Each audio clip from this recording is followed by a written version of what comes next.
নমস্কার dear student, welcome back to our channel. আজ আলোচনা করব তোমাদের সঙ্গে যে মিসলেনিয়াস এক্সাম হলো, মিসলেনিয়াস এক্সামের কোশ্চেন পেপারটা ঠিক কেমন ছিল, কতটা ইজি ছিল, কতটা মডারেট ছিল, কতটা কঠিন ছিল, এবং মিসলেনিয়াস এক্সামের কাট অফ কত আসতে পারে, সম্ভাব্য কাট অফ, সেটা কিন্তু তোমাদের সঙ্গে আমি কিন্তু আলোচনা করব। এবং তোমরা যারা ধরো নাম্বার যেরকম পাচ্ছ, তারা কারা মেন্সের জন্য প্রিপারেশন নেবে, কারা নেবে না, সবটাই কিন্তু আলোচনা করব। চলো শুরু করছি। দেখো, তোমাদের আমি আগে বলি যে কোশ্চেনটা কেমন হয়েছে। দেখো, আমি কোশ্চেনটা দেখে যেটা মনে হয়েছে যে যারা কিন্তু রেগুলার পড়াশোনা করে তাদের জন্য কিন্তু আমি কাট অফটা বলছি, যারা একদম পড়াশোনা করে না তাদের জন্য কিন্তু আমি বলছি না। কারণ তারা মানে কি বলবো, যারা মানে টাচে আছে আর কি, পড়াশোনার সঙ্গে টাচে আছে, পড়াশোনা করছে রেগুলার, প্রায় এক বছর পড়াতে সময় দিয়েছে, তাদের জন্যই কিন্তু এই কাট অফটা। ক্লিয়ার? তো চলো দেখো, আগে বলি কোশ্চেনটা কেমন হয়েছে। কোশ্চেনটা বলি আগে। দেখো, কোশ্চেনে যেটা আমার মনে হয়েছে, ঠিক আছে, কোশ্চেনটা দেখে যেটা মনে হয়েছে যে ইজি হচ্ছে 60%। 60% ইজি আছে। এবার স্যার 60% ইজিতে কি সবাই 60 করতে পারবে? না, কিছু হিউম্যান এরর হবে। ঠিক আছে, যারা ভালো স্টুডেন্ট, যারা 60টা ইজি মনে হচ্ছে, তারাও কিন্তু কিছু ভুল করবে। ঠিক আছে। আচ্ছা স্যার, মডারেটটা কত?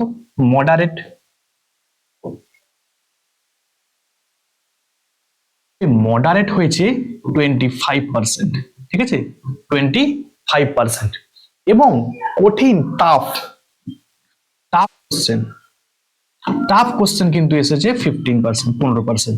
এই হচ্ছে তোমাদের কতটা ইজি, কতটা মডারেট এবং কতটা টাফ, সেটা আমার এটা মনে হয়েছে। ঠিক আছে, এবার আমি তোমাদের বললাম যে ইজি যারা 60% আছে সবাই কিন্তু পারবে না, 5% হিউম্যান এদিক ওদিক হবে, তার 2-4টা কোশ্চেন তার মিস হয়ে যেতেই পারে। আচ্ছা, তারপরে মডারেট। দেখো মডারেট, এবার আমি তোমাদের বলি, দেখো সবাই যে এরকম করতে পারবে, সবাই 60টা করছে এরকম ব্যাপারটা নয়। তো তোমাদের আমি কিন্তু কাট অফটা বলছি যে কত কত কাট অফ, সম্ভাব্য কাট অফ কত হতে পারে, কত হলে তুমি মেন্সের জন্য তুমি প্রিপারেশনটা নেবে, এটা কিন্তু আমি বলছি। কিন্তু এটা জেনে রাখো যে কোশ্চেনটা কিন্তু এইটাই। ঠিক আছে, এটা হচ্ছে ইজি, এটা হচ্ছে মডারেট, এটা হচ্ছে টাফ। ঠিক আছে, এই পার্সেন্টেজটা ক্লিয়ার। এই গেল তোমাদের কোশ্চেনটা কেমন হয়েছে। এবার আমি তোমাদের কাট অফটা বলি। কাট অফ, দেখো কাট অফ তোমাদের কয়েকটা বিষয়ের উপরে কিন্তু ডিপেন্ড করে। কাট অফটা আমি বলছি, দেখো বিষয়ের উপর ডিপেন্ড করে। এক নাম্বার কি? এক নাম্বার হচ্ছে নাম্বার অফ ভ্যাকেন্সি। ঠিক আছে, ভ্যাকেন্সি কত, তাহলে যত ভ্যাকেন্সি আছে তার উপরে কিন্তু ডিপেন্ড করবে কাট অফটা। যদি ভ্যাকেন্সি বেড়ে যায় তাহলে কি হবে, কাট অফ নিচে নেমে যাবে। আর যদি ভ্যাকেন্সি কমে যায় তখন কাট অফটা কিন্তু উপরে উঠবে, তাই তো? এটাই হচ্ছে নিয়ম। তাহলে কিন্তু দেখো, এখন আমরা জানি, আমরা বলতে পারবো না যে ভ্যাকেন্সি কত আছে। সম্ভাব্য কিন্তু মানে কি বলবো, পিএসসি কিন্তু আমাদের নোটিফিকেশনের মাধ্যমে জানায়নি যে ভ্যাকেন্সি কত আছে। যদি দেখা যায় 1500 ভ্যাকেন্সি থাকে, ঠিক আছে, আমি সাপোজ বলছি, যদি 1500 ভ্যাকেন্সি থাকে তাহলে কিন্তু কাট অফটা অনেক কমে যাবে।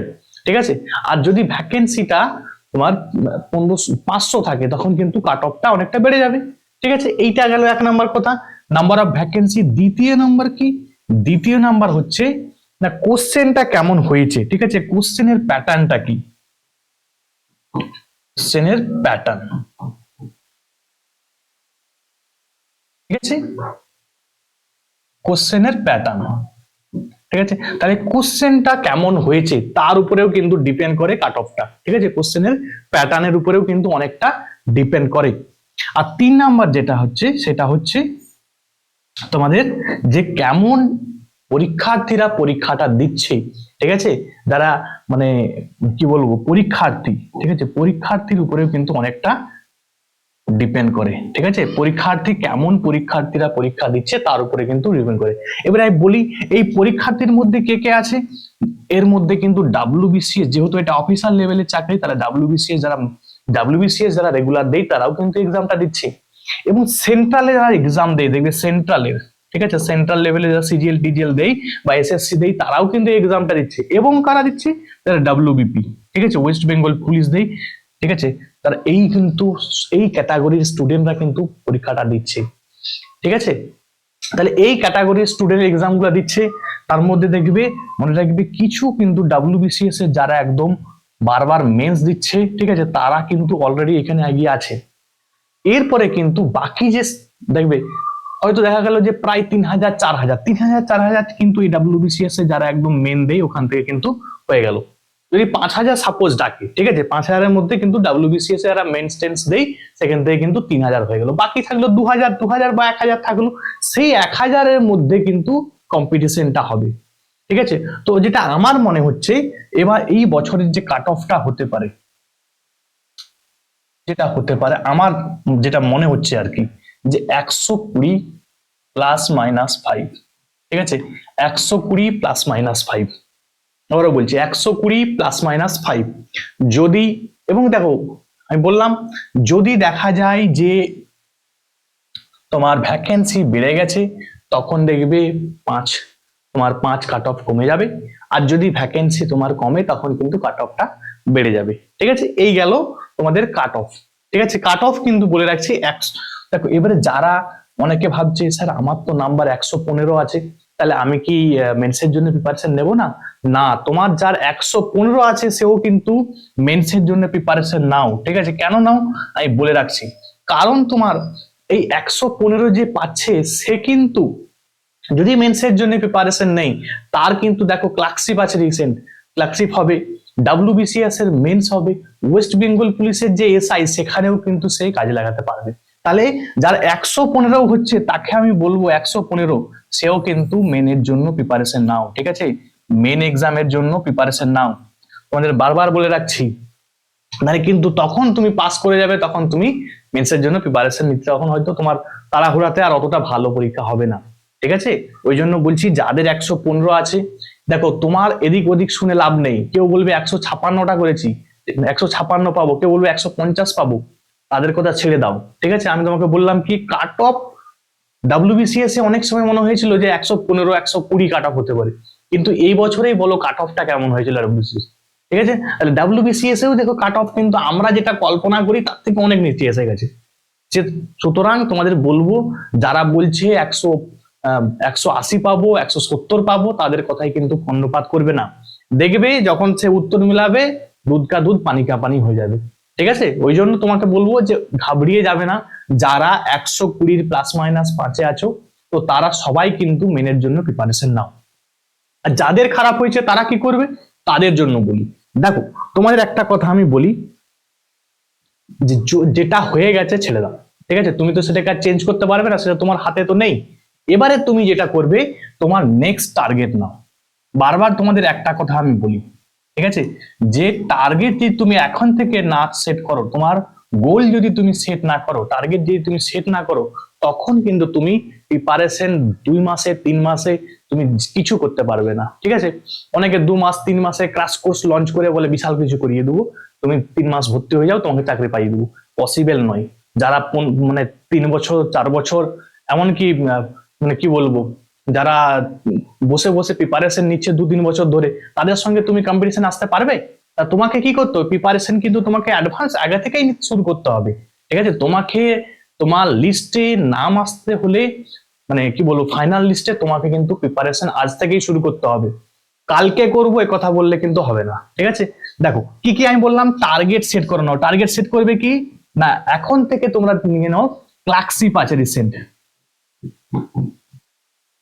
ক্লার্কশিপ আছে, আর কি আছে না, দেখো ক্লার্কশিপ আছে, ওয়েস্ট বেঙ্গল পুলিশ আছে, West Bengal police, West Bengal পুলিশের কিন্তু ওয়েস্ট বেঙ্গল পুলিশ এবং কলকাতা পুলিশ কেপি, আর কি আছে, আর আছে এনটিপিসি, এনটিপিসি, এবং দেখো আরো আছে WBCS, WBCS। তাহলে এই এক্সাম গুলো কিন্তু এখনো তুমি ফর্ম ফিল আপ অলরেডি হয়তো করে নিয়েছো, তাহলে এইগুলো কিন্তু এখনো আছে তোমার হাতে, কিন্তু এই এক্সাম গুলো তোমার হাতে আছে, তুমি কিন্তু এখানে তোমার যে ফাইনাল মেরিট লিস্ট হবে সেই ফাইনাল মেরিট লিস্টে তোমার নাম যদি তুমি দেখতে চাও, তুমি আজ থেকে প্রিপারেশন শুরু করো, কাল করবো এই কথা বললে কিন্তু হবে না, ঠিক আছে।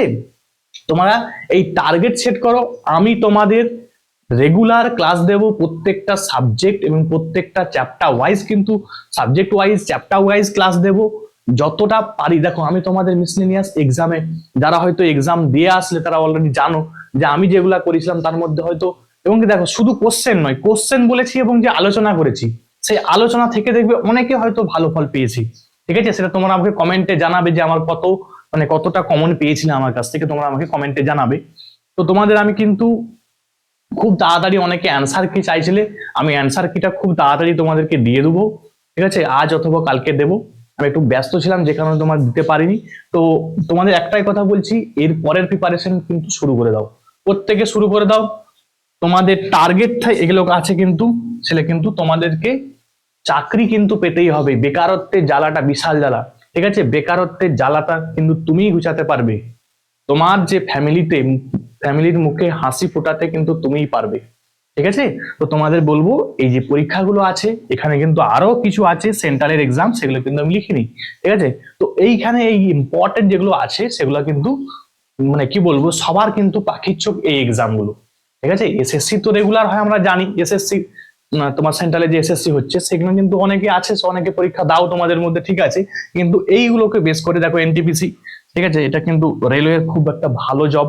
হুম, তো তোমাদের এটাই বলবো যে আজকে এখানেই ছিল। তোমরা যদি আমাকে মানে আমার অ্যান্সার কি চাইছো তাহলে তোমরা আমাকে কমেন্ট করে জানাবে। আমি একদম সঠিক অ্যান্সার যেটা সেটা কিন্তু তোমাদেরকে আমি প্রোভাইড করব। ঠিক আছে, তাহলে আজকে এখান পর্যন্তই। ঠিক আছে, দেখা হচ্ছে নেক্সট ভিডিওতে। ঠিক আছে।